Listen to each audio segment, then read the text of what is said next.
Hello buddy, it's Wyvern here with our final episode of Fixing the Forgotten, the series where we discuss the underwhelming, underpowered, underperforming, or sort of undesired units, lords, heroes, and regiments of renown in a given faction, and what could be done to make them better, what could be done to make them competitive or appealing in multiplayer as well as in both multiplayer as well as to a lesser extent in single player.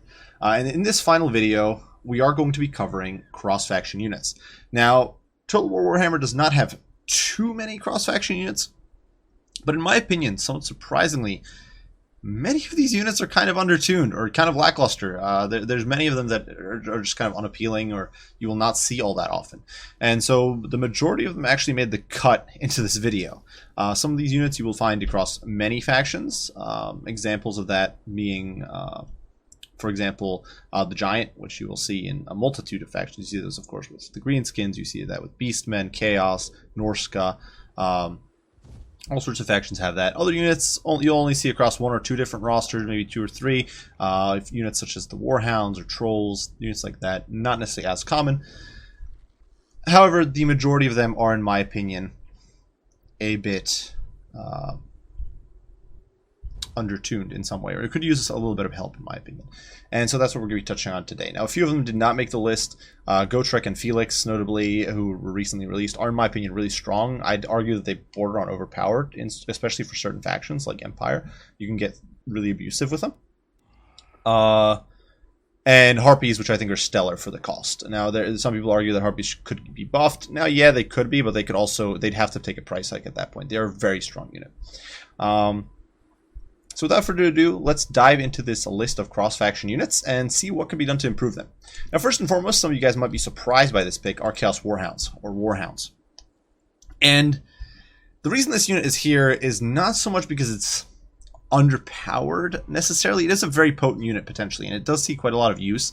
But in my opinion, it does have certain weaknesses that should be at least slightly tweaked. The biggest problem with Warhounds, really, is their leadership. It is abysmal. 38 leadership is... really just terror bad. There are other units, other light cav that of course does have bad leadership, but none come to quite the degree of Chaos Warhounds with poison. And the thing is, with Chaos Warhounds with poison especially, and to a lesser extent Chaos Warhounds, really mostly Chaos Warhounds with poison, you want to be using them as a supplementary unit, supporting your cavalry in a fight, supporting other elites by providing that poison buff, or poison debuff. The problem is that leadership, 38. Even if you've got Encourage going on, you're not going to have a lot of leadership. A single rear charge from a terror-causing entity can be enough to rout these guys. I've had it happen in some games where I'm just moving my Warhounds around. I try to avoid an enemy Flying Lord on, say, a Griffin. He lands on the rear of these guys, and they will instantly rout. That is how quickly and easily it happens, because their leadership is only 38. I believe the debuff for rear charge is 25 leadership. And then terror kicks in at 14, I believe. So these guys, a single charge is enough to cause Warhounds to terror out. And this is a problem in my opinion. I think that a slight tweak upwards in their leadership would be good without necessarily making them game breaking. The Warhounds with poison are relatively pricey at 475. Vanilla Warhounds without poison, cheaper at 400, but they don't have poison. There's also the disadvantage, while they do have more models than say a unit of cavalry and more HP than most units of light cavalry, they do have the disadvantage of a very bad melee defense, and the fact that, while their charge bonus isn't necessarily abysmal, they can't bowl over infantry units. So where a light cav unit can essentially get a charge in on some archers or even infantry, knock them over, and avoid return damage, Hounds can't do that. They will be taking return damage, and that is a significant disadvantage for them. So I think that giving them a little more leadership so they can stay in a fight would be a good buff without necessarily making these guys broken. Nothing crazy. We're talking like 2 to 4 more leadership, something to prevent them from instant terror routing if they get rear charged. Something to make your opponent work a little harder to rout these guys off. Nothing too fancy, but just a little tweak upwards. And I think that would really be enough to put Warhounds where they should be. I actually think Warhounds are pretty good, and obviously you see them all the time in multiplayer. So it's just that I think that from a gameplay perspective, it would be good if they had a little more leadership. Next up, we do have the Flyers. We do have the Great Eagle, as well as the Feral Manticore. And these units are both bit awkward. The Great Eagle, I think, is in a better position than the Feral Manticore. The Feral Manticore, in my opinion, is absolutely atrocious. The reason for that is Rampage. Now, it is a cheap flyer that causes terror, so it looks good on paper. Being able to cause terror in an enemy for only 800 gold from a flyer, wow, that's pretty damn good, you'd think. The problem is that Rampage kicks in once you lose 25% HP, and that is incredibly easy to do on a unit that only has 45 armor, rather low melee defense for a large entity, and only 3,800 HP. Your opponent hits you with like a single volley of handgun fire. Your Manticore is rampaging, potentially rampaging into a unit like Spears or Heavy Cav at that point. Anything can wipe it out. This is okay in the case of the Manticore Summon, which is a throwaway unit that costs relatively low wins of magic. But for a unit that you're paying 800 gold for, that is a serious problem. That is a reason to not really want to bring this unit, even more so in the current sort of state of balance where you've got a limited number of single entity slots, and you've got a limited number of flyer slots that you can fill. Then bring a Manticore in that situation. The factions that can bring a Manticore is usually just a bad idea. They can be used in a few matchups as a sort of throwaway backline harass, but ultimately, most of the time, you just feel like they're a waste. So, Rampage, so in my opinion, either it needs to lose Rampage or it needs to go down in cost by at least like 100 gold, maybe 200 gold even. It's difficult to judge because you don't want to get abusive, and Terror is obviously a very powerful mechanic, but I think at least 100 gold cut off the Manticore would make it much more competitive. And if we do compare it to the Great Eagle, for example, we can see it's significantly slower. It has a less charge bonus. Keep in mind the Great Eagle doesn't have Rampage, which is a huge benefit for the Great Eagle. Now, granted, Great Eagle doesn't have missile resistance. It's lacking quite a few sort of combat stats. But for cycle charging, sort of single entity sniper, the Great Eagle is much stronger than a Manticore is, especially due to its higher charge bonus and its higher melee attack. Rampage is just a killer on this unit. Without Rampage, it would probably be well worth the 800. It might even be a 900 gold unit, but with Rampage, probably no more than 700. So either remove Rampage with a potential price hike, or cut the Rampage off completely, or accept the Rampage and cut the price by a significant margin. Now for the Great Eagle, unit found in the High Elf as well as Wood Elf roster, it is a great mount option because it's got decent combat stats, very high speed, and some amount of a tankiness. It does have some HP, not a massive amount as we can see here. Pretty low for a single entity, even compared to the Manticore, who's 3,800. It's definitely not a beast of a tank, but yeah, it's not a terrible fighting flyer for a character to be mounted on. It gives you a little bit of oomph, not quite on par with the Dragon, of course, or more serious fighters, but still decent. The problem is that as an independent unit, especially in the current meta, once again, where single entities are limited to 3, where flyers are limited to 5, do you really want to be bringing Great Eagle in that situation? A unit who really just excels at killing single entities, and doesn't even excel that much at that. Like 44 melee attack is not that amazing, so once the charge bonus expires, it's kind of weak. Its charge bonus is good, but trying to squeak your way out of fights tends to be hard. It doesn't have the best mass, in my opinion. So the Great Eagle, I think, is either a little bit overpriced or could use a slight upward tweak in stats. I think it's more decent than the Manticore for sure, because not having Rampage, being able to control a unit is such a boon. But in my opinion, either increasing its HP a little bit, perhaps increasing its melee attack a little bit. I think the weapon strength is actually decent, all things considered. 390 is definitely not bad. Granted, it's not AP, but still, I think it's an okay margin. But I think the Great Eagle could get a little bit more HP. Perhaps closer to Manticore tier, or maybe a little bit more melee attack, just so it's more of a dedicated sniper and can really get in there and pick off an enemy lord or single entity, the unit you want it to be sniping, rather than being a unit that just kind of gets bogged down, often misses its attacks. Some of its animations can also just kind of screw it, like the animation where it flies around in a loop and throws enemies around. It looks amazing. It's a great looking animation, but it can often sort of screw your Eagle because it's not running away when you want it to be running away, and loses you control of the unit. So, yeah, I think the Eagle has some issues. Not huge ones, and I think it's always going to be a bit of a niche unit just because that Lord Sniping flyer is just kind of niche. But I think like 50 gold off or a little more melee attack, like +4 or so, would be, or maybe like +2 or 300 HP would be a good move to make it a little more competitive. Now, next up, we do have the Trolls. Now, Chaos Trolls and Trolls for Greenskins suffer from one fat feature, really, and that's leadership. Their leadership's terrible at 40, which makes them the worst leadership of any unit in their price range that's not undead, and one of the worst leaderships of any unit in the game, in fact. Now, it is somewhat compensated for with fear, so if a unit has fear and terror, it's at least not applying the fear to the trolls. But that means that you've had at most like 48 leadership against units that that means you have at most like 48 leadership against units with fear and terror. And if your opponent doesn't have fear and terror, they're simply sandwiching you with heavy damage, then the controls just don't hold up well. Now, what could be done to improve this? Obviously, there are certain Death Star builds where a player will just blobber a bunch of trolls around a character that grants immunity to psychology. Favorite perhaps being Arkan. I know there are certain meme builds where people bring a bunch of trolls alongside Grimgore or stuff like that. But as a competitive pick, trolls are really restricted by that leadership. It's very difficult to make them work and make them pay for themselves, despite the fact that all their other stats are actually rather good. Sure, the armor isn't great, but they have regen, they do cause fear themselves.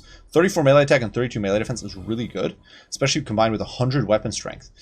Charge bonus not the greatest, but speed's left 54. All in all, they're a very solid unit for 800 gold, except for that leadership. So my personal recommendation would actually give these guys Rampage. The reason they have leadership at 40 is because this was to reflect the stupidity rule in tabletop, as far as I'm aware, where the trolls would just not attack in certain cases and just had very bad initiative, very bad leadership. Or very bad initiative in the tabletop, which made them difficult to control, made it difficult to pass. They had a very tough time passing their stupidity tests unless they had a commander nearby, from what I understand, because I'm not a tabletop player, but that's my understanding. The problem is that in Warhammer 2, CA introduced Rampage, and this is essentially the new de facto counter or equivalent of stupidity, as far as I've seen it implemented. It's usually implemented on units that have the stupidity rule in tabletop. So I think trolls could actually be improved by buffing their leadership up to like 55 or something, and giving them Rampage. And now, obviously, losing control of your trolls is not great, but at the same time, this would mean that they don't rout. They actually stay in the fight. They can't just be chased off by cheap budget units as easily. And I think it would actually make trolls a better option. I know a lot of people are very unfond of Rampage as a mechanic. I'm personally not the biggest fan either, but for a unit like trolls, having much more leadership, ultimately, usually when you commit your trolls, you're committing them on top of your infantry. You're committing them on top of supporting units. So the fact that Rampage is not really as huge of an issue as a unit of flanking cavalry, for example, going berserk and suiciding into line of spears. If your trolls plus Rampage, because once again it takes 25% HP damage to trigger, that would be 1500 damage your opponent has to inflict on the trolls before they Rampage, which is not that easy to do. And I think it would just make trolls a much more appealing choice. It would make it much harder to rout them and make them much more competitive. Now, perhaps that would have to come with a slight cost increase, in fact, which could be a little concerning. But I definitely would like to. I would like to see that implemented. I think it would make trolls much more of a competitive choice. Because trolls right now are basically a meme pick, and it's kind of sad. They're a cool unit. I really wish they were a little more competitive outside of like quick match trolling. Finally, we do have the Giant. This unit is seen across a multitude of rosters and is not very popular. There's essentially one matchup where it's really strong or decent, and that's Vampire Counts, where due to its very high HP pool,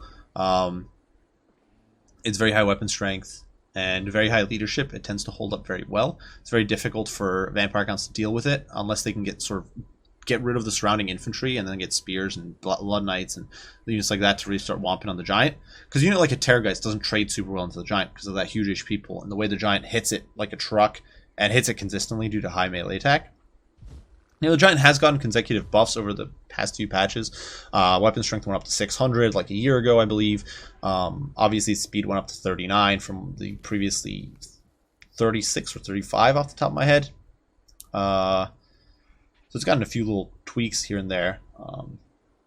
But it's still kind of lackluster. It essentially has 14 out of 15 matchups where it doesn't perform well. Where you're not going to bring a Chaos Giant because it will get shut down by any missile pressure. It's difficult to get it on targets that you want it fighting because it is slow. It's only got 39 speed. And most of the factions that can get a Giant have better anchor units and better monster units. Now, cutting its cost, I think it would not be a good idea because that would make it really brutal against Vampire accounts. I do think some of the I do think giving it and obviously something like more HP, once again, that could get a little abusive. I do think giving the giant a tiny bit of missile resist could actually be a decent idea. Give it like 15% missile resist.